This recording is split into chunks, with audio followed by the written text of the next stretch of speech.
भगवान श्री कृष्ण कहते हैं, जो हुआ अच्छा हुआ, जो होगा अच्छा होगा। स्वयं को मुझ पर छोड़ दो, अपने कर्म पर ध्यान दो। कर्म ऐसा जो स्वार्थ रहित, पाप रहित हो। कृष्ण ने दुष्टों को भी अपनी गलती सुधारने का मौका दिया, क्योंकि वो किसी मनुष्य को नहीं, उसके अंदर की बुराई को मारना चाहते थे। संदेह की स्याही से संबंध के पृष्ठ पर कभी शुभ अंकित नहीं होता। इसलिए अपने मन के विचार और संबंधों का आधार दोनों ही शुभ रखें। मोहग्रस्त होकर अपने कर्तव्य पथ से हट जाना मूर्खता है, क्योंकि इससे ना तो तुम्हें स्वर्ग की प्राप्ति होगी और ना ही तुम्हारी कीर्ति बढ़ेगी। इस भौतिक संसार का यह नियम है, जो वस्तु उत्पन्न होती है, कुछ काल तक रहती है, अंत में लुप्त हो जाती है, चाहे वे शरीर हो या फल हो। यदि कोई व्यक्ति प्रेम से, भक्ति से पुष्प, फल, जल भी मुझ पर चढ़ा दे, तो उसी भाव से उसे स्वीकार करता हूं। वह मेरा प्रिय भक्त होता है।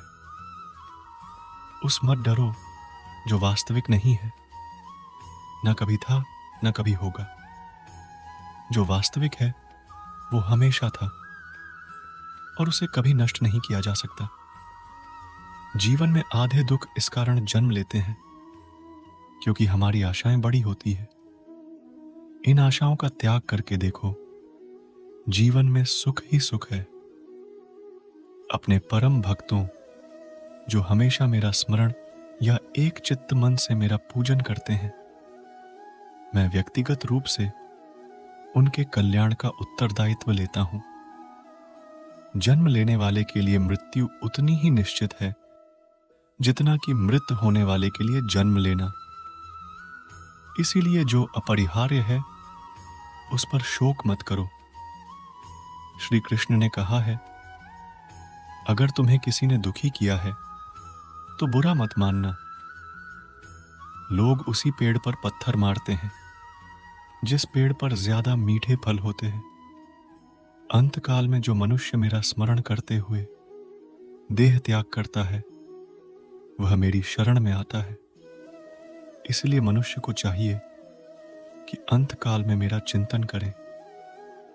यह सच बात है कि भूल करके इंसान कुछ सीखता है, परंतु इसका यह मतलब नहीं कि वह जीवन भर भूल करता रहे और कहे कि हम सीख रहे हैं। कृष्ण कहते हैं, इस जगत में मनुष्य भौतिक वस्तुओं का भोग कर सकता है। अगर वे चाहे तो सब कुछ छीन सकते हैं। मनुष्य कुछ भी नहीं कर सकता। स्वार्थ से रिश्ते बनाने की कितनी भी कोशिश करे, वो कभी नहीं बनते हैं।